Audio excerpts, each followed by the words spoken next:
जो रोज गाय को प्रणाम करता है और गाय की प्रदक्षिणा करता है तो भगवत प्रदक्षिणा का उसे फल प्राप्त होता है। यदि घर में गाय बंधी है और भूखी है और प्यासी है तो तुम्हारे सारे पुण्य नष्ट हो जाएंगे। गौ का बहुत बड़ा महत्व वर्णन किया गया धर्म शास्त्रों में। यहां तक कि जब कोई ऋषि नाराज होता था तो आगे गाय करके जाया जाता था तो क्षमा हो जाती थी। गाय को देखते ही वो क्षमा कर देते थे। क्या बिना गौ सेवा के जी जो समर्थ है हर तरह से जी जी बिना गौ सेवा के जी क्या उसकी उपासना कैसे? जो मुक्ति है वो विशुद्ध बोध से है, जो भक्ति है वो विशुद्ध प्रेम से है, और जो धर्म है उसके ये अंग है।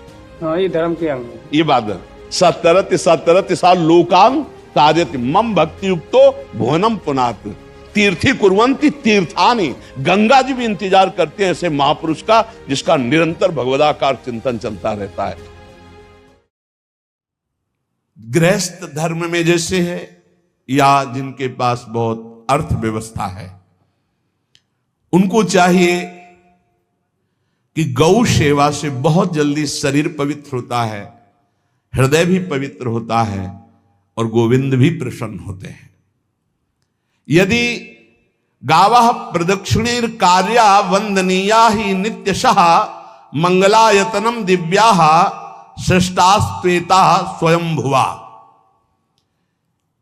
यदि गाय घर में पाली जाए या गौशाला खोली जाए और गौओं की सेवा की जाए, जिनके पास अर्थ है, भाव है, भगवान स्वयं श्री कृष्णचंद्र जी ने गौ सेवा स्वीकार की, गौवें चराई।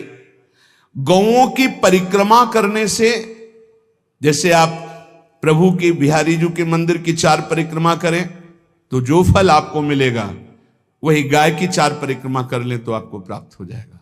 गौ की प्रदक्षिणा से गावः प्रदक्षिणी कार्या वंदनीया ही नित्यशः। जो रोज गाय को प्रणाम करता है और गाय की प्रदक्षिणा करता है तो भगवत प्रदक्षिणा का उसे फल प्राप्त होता है। जहां गौएं विराजमान होती हैं वो बड़ा पवित्र दिव्य तीर्थ स्थल माना जाता है। गौएं जहां विराजमान रहती, गौशाला में भजन करे तो कई गुना बढ़कर के प्राप्त होता है। स्वयं ब्रह्मा जी ने गौओं को दिव्य गुणों से विभूषित बनाया है। अप्यागाराणि विप्राणाम देवतायतनानि च यद गोमयेन शुद्ध्यंतिम किम ब्रूमो हृदिकम ततः। गाय के गोबर से जहां लेपा जाता है वहां जिस देवता का आवाहन करोगे वही देवता आकर विराजमान हो जाएगा। अपवित्र भूमि में भी यदि गाय के गोबर का लेप कर दिया जाए तो परम पवित्र मानी जाती है। गाय बहुत पवित्र, जहां वो बैठती है, जहां वो मूत्र त्याग करती, गोबर त्याग करती, वो स्थान तीर्थ तुल्य पवित्र माना जाता है। भगवान जब गाय के पीछे पीछे चलते तो गोरज उड़कर उनके मस्तक पर विराजमान होती, उनके मुखारविंद पर विराजमान होती। बाल गोविंद के अनिष्टों को दूर करने के लिए गाय के पूंछ को उनके ऊपर ऐसे झाड़ा देती थी मैया। जब गुरुमंत्र वैदिक सिद्धांत से दिया गया था पहली बार तो पंचगव्य पिलाया गया था। गोमूत्रम गोमयम क्षीरम दधि सर्पिस्तथैव च गवाम पंच पवित्राणि पुनंत सकलम जगत। कितना भी बड़ा पापी हो अगर पंचगव्य पिलाया जाए तो वो वैदिक मंत्रों को स्वीकार करने लायक हो जाता है, पवित्र हो जाता है। पंचगव्य में 5 चीजें गाय की होती है। गाय का मूत्र, गाय का गोबर, गाय का दूध, गाय का दही और गाय का घी, ये 5 मिलाकर पंचगव्य पिलाया गया था। पहली बार जब वैदिक मंत्र दिया गया था तो पंचगव्य बनवाया था गुरुदेव भगवान ने संन्यास, और वो पिलाया था। ये पंचगव्य पिलाने से अपवित्रता का नाश होकर पवित्रता का संचार होता है। इसलिए धन्य है उनका जीवन जो गौ सेवा परायण है भगवत भाव से। गाय में साक्षात भगवान का भाव रखकर गौ सेवा करते हैं। त्रिषिता गौर गृहे बद्धा गेहे कन्या रजस्वला देवशास्त्र सन्निर्माल्य हंति पुण्यम पुराकृतम। यदि घर में गाय बंधी है और भूखी है और प्यासी है तो तुम्हारे सारे पुण्य नष्ट हो जाएंगे। अगर घर में रजस्वला कन्या बहुत काल तक है और उसका विवाह आप नहीं कर रहे हैं तो आपके सारे सुकृत नष्ट हो जाएंगे। यदि घर में ठाकुर जी विराजमान है, कर का पहनाया हुआ माला सुबह तुमने देख लिया तो तुम्हारे सारे पुण्य नष्ट हो जाएंगे, क्योंकि शयन कराते समय तुमने उतारा नहीं, अर्थात तुम सेवा में प्रमाद करते हो। तो देवताश्च निर्माल्य हंति पुण्यम पुराकृतम, जैसे सुबह श्रृंगार किया तो रात्रि के शयन के समय वो हटा लेने चाहिए माले। जब हम शयन कराते हैं तो भले पुष्प शैया पे शयन कराएं पर माला नहीं धारण कराएं। श्रृंगार का माला अगर दूसरे दिन दर्शन किए क्यों पहने ठाकुर जी तो तुम्हारे सुकृत नष्ट हो जाएंगे। गाय बंदी हो घर में, वो प्यासी है और भूखी है, तुम्हारे सुकृत नष्ट हो जाएंगे। त्रिषिता गौर गृहे बद्धा, क्योंकि तुम्हारे पास है, सेवा करना चाहिए।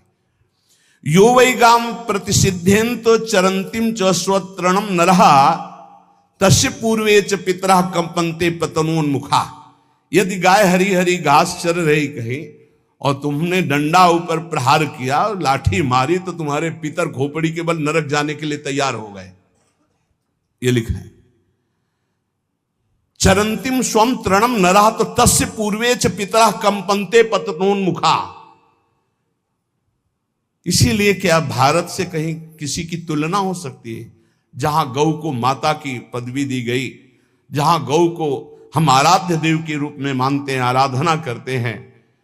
गौ रक्षा, गौ सेवा, ये बहुत बड़ा इसमें छुपा हुआ है। स्वयं भगवान अवतरित होकर गौ रक्षा, जब गाय के रूप में पृथ्वी रमाती तो भगवान का अवतार हुआ है। बड़ा विचित्र समय आता चला जा रहा है कि अब आधुनिक यंत्रों की ऐसी सेवाएं हो गई बड़ी बड़ी कि अब ना बैल की जरूरत है और ऐसे दूध की महंगाई बन गई कि अब देसी गाय 2 लीटर 3 लीटर 4 लीटर और ऐसी ऐसी कि 20-20 25-25 लीटर दे तो कौन देसी गाय को। तो गौओं का सेवा का भावना शास्त्र आज्ञा करता है कि जो प्रतिदिन अग्रग्रासे परोभावा कर्तव्यो भक्ति तोन्वहम अकृत्वा स्वयं आहारम कुर्वम नापनोति दुर्गतिम। जे ही तुम्हारे गृहस्थ में घरों में पहले होता था, अब तो भगवान जाने, जे ही पहली रोटी तवा में गई तो वो निकाल करके पक्की रखी जाती थी गौग्रास के लिए, पहला रसोई में। तो इसमें लिखा प्रतिदिन स्वभोजनम, पहले स्वयं भोजन न करके गाय के लिए ग्रास निकालना चाहिए। तो जिनके पास अर्थव्यवस्था जो गृहस्थ धर्म में है या जिनके पास अर्थ है, कुछ रोज 1 रुपया निकालो। हम कह रहे रोज निकालो तो महीने में 30 रुपया होते, 30 रुपया में एक गाय को हरी घास तो एक टाइम पवा ही सकते हो ना, बहुत नहीं है तो 1-1 रुपया निकाल के अगर एक गाय को चारा दोगे तो एक बार का भोजन तो हो ही सकता है। 30 रुपया में हरी घास जाकर के उसके दावा एक बार तो पवा दोगे ना। अग्रग्रासे परोभावा कर्तव्य भक्ति तोन्वहम, भक्ति पूर्वक गाय को 1 ग्रास भोजन में 1 रोटी तो निकालना चाहिए गाय के लिए, ऐसा शास्त्र आज्ञा कहता है।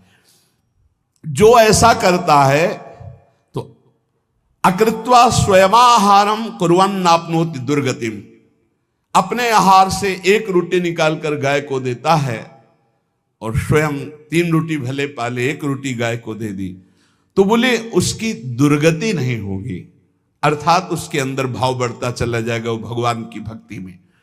और तेनाग्नयो हुता सम्यक पितरश्चा पितर्पिता देवास्त पूजितास्तेन यो ददाति गवान्हिकम। जो प्रतिदिन गौग्रास निकालता है, अर्पित करता है तो उसको अग्निहोत्र करने का फल मिलता है, उसके पितरों को तृप्ति मिलती है और समस्त देवताओं के पूजन का फल मिल जाता है जो गौग्रास निकालता है। यो वै ताड्यते यष्ट्याधेनुम मर्त्यो विमूढ़धि, जो मूर्ख मनुष्य, जैसे अब गाय दूध नहीं दे रही, मार डंडे डंडे मार रहे हैं, इंजेक्शन लगा रहे हैं, ऐसे वैसे कर रहे हैं, उसको ताड़ना दे रहे हैं। तो बोले जो मूढ़ बुद्धि मूर्ख मनुष्य, यो वै ताड्यते यष्ट्याधेनुम मर्त्यो विमूढ़धि, वो गाय को लाठी से मारता है, डंडे से मारता है, हाथों से मारता है, तो धर्मराजस्य नगरेशा याति करवर्जिता। धर्मराज जी पहले अपने नरक में ले जा करके उसके कहते थोड़े थोड़े तिल तिल करके पहले इसके हाथ काटो, मरना है नहीं वहां। अब आराम आराम से थोड़े थोड़े पहले हाथ वर्जिता, इन्हीं हाथों से गाय को मारा था ना, वैसे थोड़ा थोड़ा काटा जाता है उसके हाथ। कर वर्जिता, उसके दोनों हाथ काट करके थोड़े थोड़े। यो वै दंसान वार्यति तस्य पूर्वे कृतार्थ कहा नृत्यंत सवादिस्मास तरिष्यति भाग्यवान। जो गौ के शरीर को स्नान कराता है, गौ के शरीर को कीट आदि से मच्छर आदि से रक्षा करता है, और खूब अच्छा अच्छा पदार्थ गौ, केवल दूध के लोभ से नहीं, ये हम गौ सेवा की बात कर रहे हैं। ये कि नहीं वहां 10 लीटर दूध देती तो हाथ फेरो, जब दूध नहीं देती है तो चारा भी ठीक से नहीं दे रहे, और उसके ये स्वार्थी हो, गौ सेवा का बात नहीं। वो दूध का लोभी केवल व्यापार की बात करता है। गौ सेवा का तात्पर्य है गौ सेवा केवल, खूब बछड़े को पिला दिया प्रसाद रूप से, जो दूध मिला उसका अपने सेवन की, वो बात तो अलग है। अब बछड़े को तो जरा सा केवल पिन्हाने के लिए कर दिया, और खूब सारा दूध लीटर में नाप करके जा रहा है, और उस समय तक तो खवाओ पियाओगे ही खूब अच्छे से। इसके बाद जब दूध देना बंद किया तो उसका आदर सत्कार खत्म, खोल के बाहर ऐसे वो प्लास्टिक खाते घूम रही, तो ये गौ सेवा नहीं मानी जाएगी, वो स्वार्थ पूर्ति मानी जाएगी।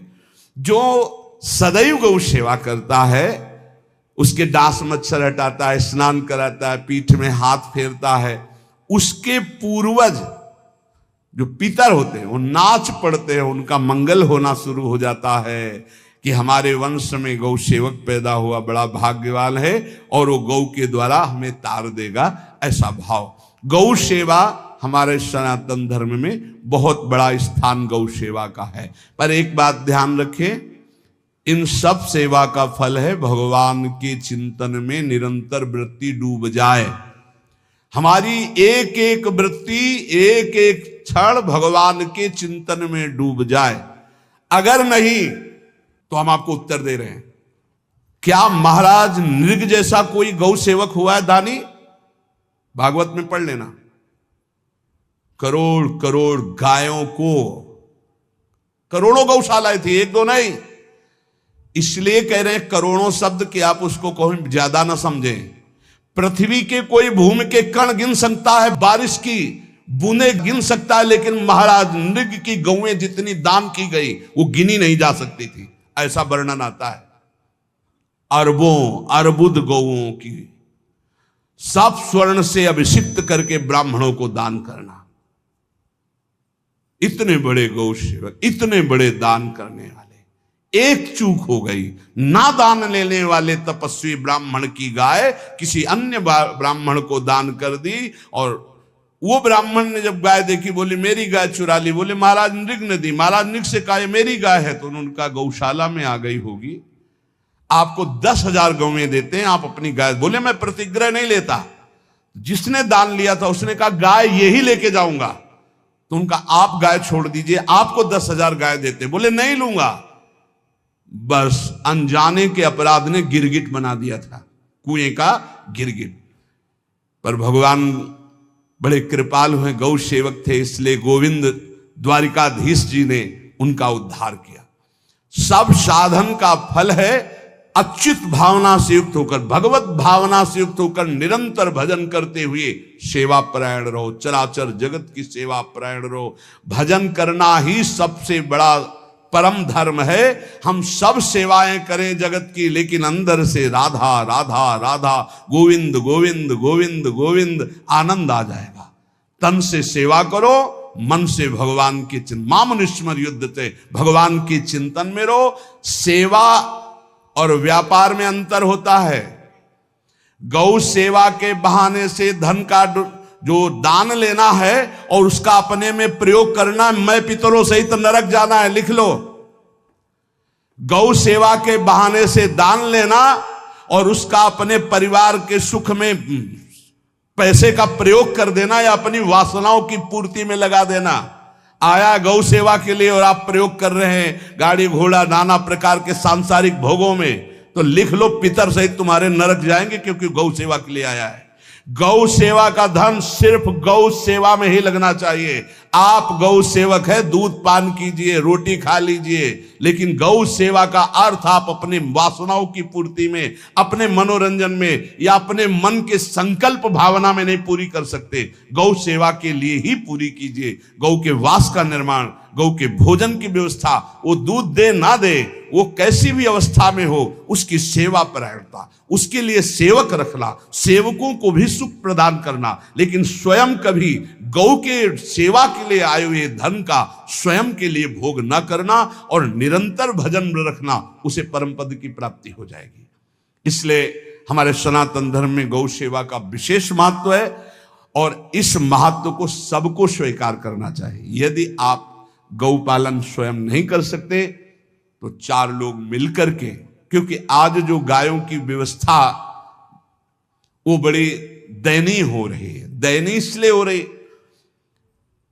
कि दूध की अधिकता के चाह रखने वाले भैंस रखते हैं या विदेशी गाय रखते हैं। अपनी भारतीय जो देसी गाय है वो उतना अधिक नहीं देती कि 40 लीटर 30 लीटर 25 लीटर, बहुत अधिक देगी तो 5 और 8 लीटर। देसी शुद्ध गाय अपनी जो है वो 8-10 लीटर, बहुत जब व्यवस्था हो। नहीं तो अपने गांव में तो देखा है 2-2.5-3 लीटर से ज्यादा नहीं देंगे। 1.5 लीटर इधर 1.5 लीटर उधर, या बहुत हुआ तो 2 लीटर 2 लीटर, पर वो स्वर्णिम दूध होता है। जो दूध की चाह रखने वाले जन थे अब वो गायों को नहीं रखते, देसी गायों को कोई बिरला ही रखता है।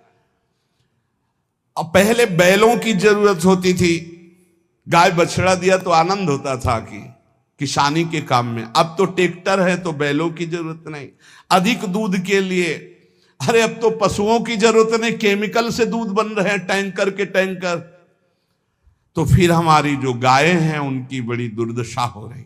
तो हमें चाहिए कि जो गृहस्थ जन हैं, धनी मानी जन हैं, या जिनके पास शरीर व्यवस्था, बौद्धिक स्तर सेवा परायण, अर्थव्यवस्था, वो थोड़ा 4 गाय की व्यवस्था करके उनकी सेवा करें, क्योंकि हमारे सनातन धर्म का स्वरूप है। जहां मां पदवी दी गई है गांव को, गौ माता कहा गया है। गौ में समस्त देवता विराजमान है। गौ का बहुत बड़ा महत्व वर्णन किया गया धर्म शास्त्रों में। यहां तक कि जब कोई ऋषि नाराज होता था तो आगे गाय करके जाया जाता था तो क्षमा हो जाती थी। गाय को देखते ही वो क्षमा कर देते थे। बहुत महिमा वर्णन की गई है गौ की। इसलिए जिसको भी, अगर नहीं अर्थव्यवस्था है तो एक रोटी तो निकाल सकते हो ना।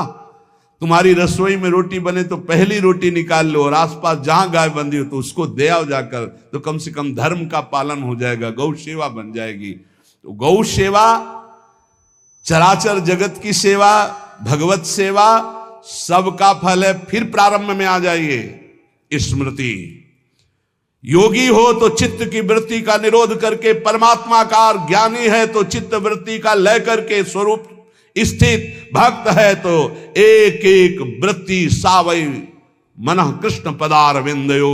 भगवान के चरण में, भगवान के नाम में, भगवान के रूप में, भगवान की लीलाओं में स्मृति अगर नहीं तो सब साधन अधूरा, और स्मृति तो हर साधन पूरा। इसलिए एक बार कमर कस लो, चाहे जगत की सेवा करो, चाहे जिस कार्य में लगे हो, तुम्हारी स्मृति प्रभु में लगी हो। स्मृति के बिना हम जीवन का कोई महत्व नहीं समझते। स्मृति विहीन जीवन सब व्यर्थ। इसीलिए उन परमहंसों के चरणों में स्वयं भगवान चरण रज लेने के लिए पीछे डोलते हैं, जो निरपेक्षम मुनिम शांतम निर्वैरम समदर्शनम अनुब्रजाम्यहम नित्यम पुयत्यंगुरेण भी। ना कोई प्रतिज्ञा, ना कोई चाह, ना कोई इच्छा, निरंतर भगवदाकार वृत्ति, निरपेक्षम मननशील, द्वंद्व विमुक्ता, जो शांत हैं, जो किसी से वैर नहीं रखते, भगवदाकार वृत्ति, उसी मार्ग के आप पथिक हैं। सर्वतो भावेन अपने मन को समेट लो धर्म और कर्म दोनों से, और साब त्यज लोक धर्मान, और परम धर्म का सेवन करते हुए समस्त चराचर जगत को भगवत स्वरूप निरखते हुए इसी जन्म में परम पद को प्राप्त हो जाओ। सत्संग का सार हमारा शरीर है, इससे सेवाएं बने। हमारा मन है, इससे चिंतन बने। हमारी वाणी है, इससे लीला गुण का गायन करें। और हम स्वयं परमात्म अंश हैं, परमात्म स्वरूप है, ऐसी ठसक बनी रहे, जीवन मुक्त ही हो। स्वार्थ को लेकर किया गया धर्म रंग नहीं लाता। निष्काम किया हुआ छोटा सा भी धर्म परमार्थ की ऊंचाई पर चढ़ा देगा। ध्यान रखना, परमार्थ की ऊंचाई पर चढ़ा देगा। इसलिए निष्कामता सब सोहित, निष्कामति। श्री वृंदावन विश्राम श्री राधा वल्लभ लाल को हृदय ध्यान मुख नाम। महाराज जी बस जी क्या बिना गौ सेवा के, जी जो समर्थ है हर तरह से, जी जी बिना गौ सेवा के जी क्या उसकी उपासना कृष्ण? उपासना चित्त की वृत्ति का निरंतर भगवदाकार करना, यही एक उद्देश्य है। अब हमारे पास जैसे शरीर स्वस्थ है, समय है, तो साधु सेवा, गौ सेवा, समाज सेवा, पशु पक्षी की सेवा। देखो एक चीज तो ध्यान देना पड़ेगा, विद्या विनय संपन्ने ब्राह्मणे गवि हस्तनी स्वनी चविसुपाके चा पंडिता समदर्शना। थोड़ा इस पर चिंतन करना। आप किसी एक विषय को लेकर पूरे परमार्थ को चुनौती दे देना अनुचित होगा। जैसे नहीं कि अगर गौ सेवा नहीं तो भगवत प्राप्ति नहीं या मुक्ति नहीं, तो ये ऐसा फिर एक परमार्थ को चुनौती हो गई। परमार्थ का स्वरूप है अनन्य चेता सततम यो माम स्मरति नित्य सा तस्याहम सुलभा पार्थ। ये बात ध्यान देना। हमारी बात समझनी है कि अब हमारे शरीर में स्वस्थ है, हमारे पास अर्थ है। अब हम अपने धर्म की जो अंग हैं हम उनका पोषण करते हैं। जैसे मंदिर बना देना, भगवान की श्री विग्रह की अर्चा विग्रह की सेवा की व्यवस्था कर देना। हाँ, और बहुत सी औषधियां की व्यवस्था करके रोगियों को औषधि देना, गाय की सेवा करना, अन्य पशु पक्षियों की सेवा करना, ये सब भगवत सेवा का अंग है। लेकिन इसके बिना भगवत प्राप्ति होगी ऐसा नहीं है। भगवत चिंतन के बिना भगवत प्राप्ति नहीं होगी। अगर आप बहुत ध्यान से समझना, अगर हमारा उद्देश्य गाय में गोविंद है और ये चिंतन करके गौ सेवा करें तो भगवान की प्राप्ति हो जाएगी। अब हमारी बात को बहुत आंतरिक वृत्ति से लेना। हमको गौ सेवा, हम भी वही हैं, हम कोई अन्य नहीं है। उसी का दुग्ध पाल करके हम भी पुष्ट हैं। और वो शास्त्रों का ऐसा नहीं कि गौ सेवा या गौ की तरफ हमें ज्ञान, पर जैसे प्रश्न हुआ तो इस प्रश्न में एक पक्षता झलक रही थी कि अगर गौ सेवा नहीं तो मुक्ति नहीं। परमार्थ को एक चुनौती है, ऐसा नहीं है इसमें। क्योंकि जो मुक्ति है वो विशुद्ध बोध से है, जो भक्ति है वो विशुद्ध प्रेम से है, और जो धर्म है उसके ये अंग है। हाँ, ये धर्म के अंग है। ये बात है। धर्म का जो स्वरूप है हमारा सनातन धर्म का, वो गौ से है, वो ब्रह्म ऋषियों से है, वो श्री विग्रह अर्चा विग्रह से है, और वो चराचर जगत की सेवा और भावना से है। ये हम यहां आते हैं। लेकिन जब हम परम पद की बात करते हैं, मोक्ष की बात करते हैं, तो उसमें अनन्यस चिंतयन्तो माम, ये जना परिकर। हाँ, तो हमको फिर ये चुनौती हो जाएगी। अब जैसे कोई परमहंस है, अपने आप में डूबा हुआ स्वरूप में निरंतर भगवदाकार वृत्ति है, और समस्त लोक धर्म परमार्थिक धर्मों के भी ऊपर उठा हुआ है। अब हम अगर ये बात कहें कि उसका मोक्ष नहीं होगा, नहीं, वो तो उसका तो मोक्ष होगा ही, वो हजारों का और भी मोक्ष करा देगा। सतरति सा लोकान तार्यति मम भक्ति युक्तो भुवनम पुनात तीर्थी कुर्वन्ति तीर्थानि। गंगा जी भी इंतजार करते हैं ऐसे महापुरुष का जिसका निरंतर भगवदाकार चिंतन चलता रहता है। हाँ, अब भगवदाकार चिंतन चलते हुए शरीर स्वस्थ है, अर्थ की व्यवस्था है, और रुचि वैचित्र, रुचि की विचित्रता है। कोई श्री विग्रह अर्चा विग्रह में इतना आसक्त है कि उसके पास 1 मिनट टाइम नहीं है। कोई संत सेवा में इतना आसक्त है कि उसको सब गौड़ है केवल संत सेवा। कोई गौ सेवा में इतना आसक्त है कि अपने प्राणों की बलि चढ़ा सकता है। ये सब भगवत प्राप्ति का स्वरूप है। अलग अलग निष्ठा है, कोई नाम निष्ठ, कोई धाम निष्ठ, कोई सेवा निष्ठ, कोई गुरु निष्ठ, कोई इष्ट निष्ठ, कोई गौ निष्ठ, है ना, अलग अलग। क्योंकि परमार्थ का विस्तृत स्वरूप है। कितने ऐसे संत भगवान हैं जो एकांत सेवन करते हुए भिक्षावृत्ति से कभी किसी की तरफ देखते नहीं, समाज सेवा या लोक सेवा या धर्म आदि की कोई वार्ता नहीं, वो परम धर्म में स्थित है निरंतर। तो उन्हीं के द्वारा हम सबका परम मंगल हो रहा है, ये भी बात समझ लीजिए, है नहीं? हाँ, तो हम विस्तृत रूप से जो अगर हमारे पास अर्थव्यवस्था हो तो हम 4 से सहयोग लेकर गौ सेवा करें, समाज सेवा करें, इसका निषेध नहीं, ये हमारी श्रेय है, ये श्रेय है। पर हमको ये ध्यान रखना है कि इतना ही नहीं है हमारा परमार्थ का स्वरूप, है ले? अब जैसे कोई अर्चा विग्रह में आ सकते, 1 मिनट टाइम नहीं था महाराज बहुलास को। बहुलास, हाँ, आप चरित्र पढ़ के देखिए, आकर के देवर्षि नारद जी ने निवेदन किया कि स्वयं द्वारिकाधीश भगवान विराजमान, दर्शन रोज रथ सजता था, फिर आए ना भगवान, स्वयं भगवान आए ऋषियों सहित, केवल अर्चा विग्रह में आ सकते थे कि नहीं आ सकते थे?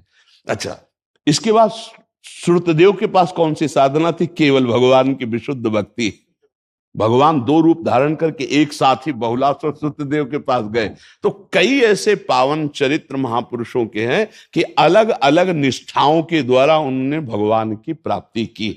हमारा हृदय समस्त निष्ठाओं का आदर करे, पर हमारी निष्ठा जैसे गौ सेवा, हमारी निष्ठा जैसे साधु सेवा, तो हम कहीं ऐसा न करें कि अपनी निष्ठा के आरोप में, अपनी निष्ठा के भाव में हम अन्य निष्ठाओं का अपमान कर दें या अवहेलना कर दें। जैसे अपने प्रश्न के कि अगर गौ निष्ठा नहीं है तो क्या मुक्ति हो सकती है? वो तो जीवन मुक्त है।